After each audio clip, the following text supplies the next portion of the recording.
রমজানে আল্লাহ এই দান অনুযায়ী আমাদেরকে কি দেবেন। রাসূল বলেন, কোন ব্যক্তি যদি কোনো কিছু করে, কোনো আমল করে, এই আমলটাকে 70 গুণ পরিমাণ বেশি সওয়াব রমজান মাসে দান করা হয়। সুবহানাল্লাহ।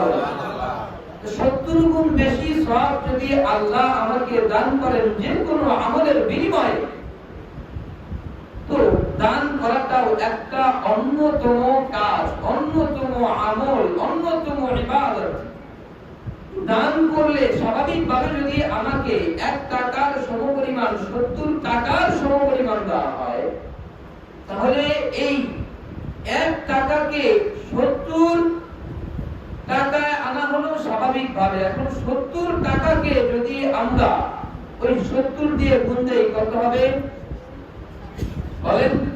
700। তো 700 কথা আয়াতের মধ্যে বলা আছে যে এমন একটা শীষ অঙ্কুরিত হবে, যেই শীষের মধ্যে থাকবে, যেই অঙ্কুরের মধ্যে থাকবে 7টা শীষ।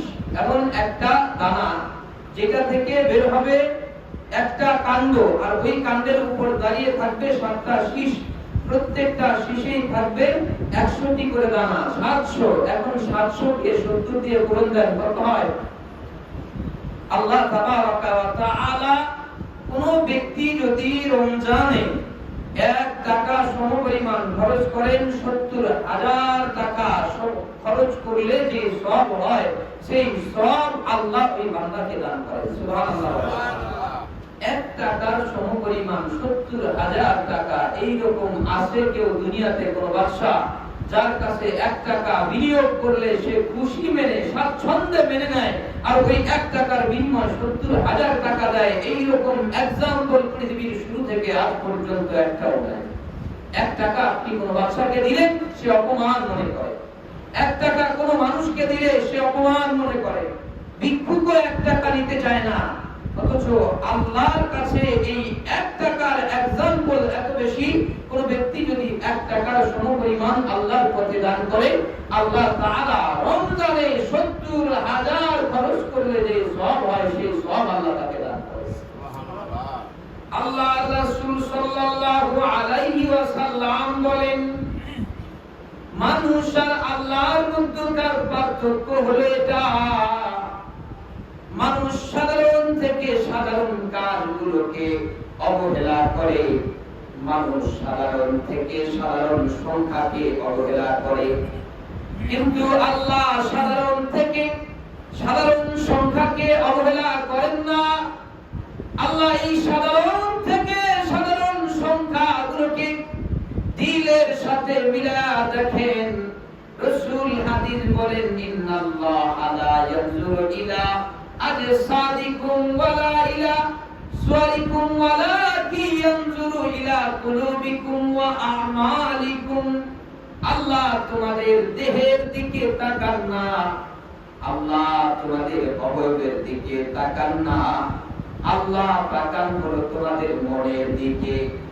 হযরতে রাসূল কারীম সাল্লাল্লাহু আলাইহি ওয়াসাল্লাম সাহাবীদের মধ্যে ঘোষণা করে দিলেন, যুদ্ধের সামান কিনতে হবে, তোমরা আল্লাহর রাস্তায় দান করো। হযরতে ওসমান এত বেশি দান নিয়ে হাজির হয়ে গেলেন, মসজিদের ভিতরে জায়গা হয় না, মসজিদের নববীর ভিতরে জায়গা হয় না, মসজিদের বাইরে দানের থামার রেখে দেওয়া হলো।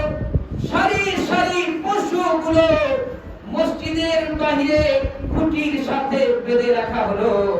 হযরতে উসমানের দান হলো এটা। হযরতে ওমর আল ফারুক রাদিয়াল্লাহু তাআলা আনহু, তিনি বিশাল বড় ধনী লোক ছিলেন ওই সময় যখন এই ঘোষণা রাসূল করেছেন। অর্ধেক সম্পদ আল্লাহর রাস্তায় উনি দান করে দিলেন। আর মনে মনে ভাবলেন, আবু বকরকে হয়তোবা এই জায়গায় হারানো যাবে, কারণ হলো কোন জায়গায় আবু বকরকে হারানো যায় না। হযরত ওমর রাদিয়াল্লাহু তাআলা আনহু বড় খুশি, আজকে আবু বকরের চেয়েও বেশি জিতে যাব আমি, বেশি অগ্রগামী হয়ে যাব আমি।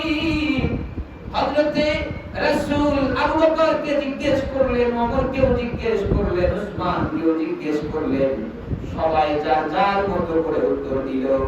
আবু বকর রাদিয়াল্লাহু তাআলা আনহুকে যখন জিজ্ঞেস করলেন, ও আবু বকর, তুমি আল্লাহর রাস্তায় দেওয়ার জন্য কি এনেছো? আবু বকর বলেন, আমি তো তেমন কিছু আনতে পারি নাই, আল্লাহ আমাকে যেই রকম দিয়েছেন তা থেকে কোনো কিছু কমতি করি নাই, পুরাটাই আমি আল্লাহর রাস্তার জন্য নিয়ে আসছি। রাসূল বলেন, ও আবু বকর, তুমি বসো, আল্লাহ তোমার জন্য সালাম পাঠিয়েছেন। সুবহানাল্লাহ। আল্লাহ তোমার জন্য সালাম পাঠিয়েছেন। জিবরাইল ফেরেশতা আগমন করলেন। জিবরিল এসে রাসূল কিবরিয়াকে বলেন, ও রাসূল, আপনি আবু বকরকে শোনায়া দেন, আল্লাহর পক্ষ থেকে সালাম এসেছে আবু বকরের উপর। আবু বকর রাদিয়াল্লাহু তাআলা আনহু রাসূলকে বলেন, ইয়া রাসূলুল্লাহ, এমন বড় ভাগ্য আবু বকরের নসিব হয়, আমি তো আশ্চর্য হয়ে যাচ্ছি। আল্লাহর রাসূল বলেন, জানো কি সেই সালামটা কি? আবু বকর বলেন, না, সেটা তো জানি না। আল্লাহর রাসূল বলেন, আল্লাহ তোমাকে জিজ্ঞেস করেছেন, আবু বকর, তুমি কি যেই অবস্থায় আছো সেই অবস্থায় আল্লাহর উপর খুশি আছো কিনা? তোমার গায়ে যে ছিঁড়া পোশাকটা আছে, ওই পোশাকটা নিয়ে আল্লাহর উপর খুশি আছো কিনা? হযরতে সিদ্দিকে আকবর আবু বকর রাদিয়াল্লাহু তাআলা আনহু চোখের পানি ছেড়ে ছেড়ে জবাব দিয়েছিলেন, ইয়া রাসূলুল্লাহ, আমি আবু বকর আল্লাহর উপর খুশি থাকলেও আল্লাহর কিছু আসে যায় না, আমি বেজার থাকলেও আল্লাহর কিছু আসে যায় না। বিষয়টা হলো আল্লাহ আমার উপর খুশি আছে কিনা। সুবহানাল্লাহ। এ হলো জবাব। এই ব্যক্তির অবস্থানকে আল্লাহ কেমন করে দিয়েছে? হযরতে জিবরিল ফেরেশতাকে আল্লাহ জানিয়ে দিলেন, জিবরিল, তুমি হাবিবকে জানা দাও, আমি আবু বকরের উপর খুশি আছি, সাধারণ খুশি না। অন্যান্য সাহাবীদেরকে আমি আল্লাহ ভালোবাসি, কিন্তু আবু বকরের প্রতি আমার আলাদা ঘোষণা, আলাদা ভালোবাসা, আলাদা প্রেম প্রকাশ করার জন্য আমি আল্লাহ ঘোষণা দিচ্ছি। দুনিয়াতে যাদেরকে আমি আল্লাহ জান্নাতের সার্টিফিকেট দিলাম, তাদের মধ্যে হযরতে আবু বকরকে আমি প্রধান বানাই দিলাম। এ হলো আবু বকর, হযরতে আবু বকর সিদ্দিকে আকবর। উনি সবার প্রথম জান্নাতের সুসংবাদ পেয়েছে। কাজ কি, কারণটা কি? তার সবগুলো কারণই অমায়িক ছিল, সবগুলো কাজই অমায়িক ছিল। তার মধ্যে একটা হলো তার এই দান করার দৃষ্টান্ত।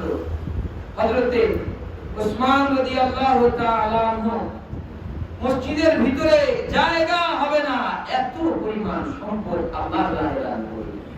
মসজিদের বাহিরে সারি সারি গাধা, উট, পশুগুলোকে বেঁধে রাখলেন আর বললেন, ইয়া রাসূলুল্লাহ, সব কিছু আল্লাহর রাস্তায়।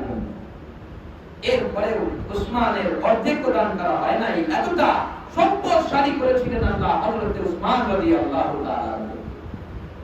আবার হযরতে আবু বকর রাদিয়াল্লাহু তাআলার কাছে আল্লাহ যখন এই সালাম পাঠায়, আল্লাহ যখন এই সংবাদ পাঠায়, তখন তার শরীরে সিরা কাপড় ছিল।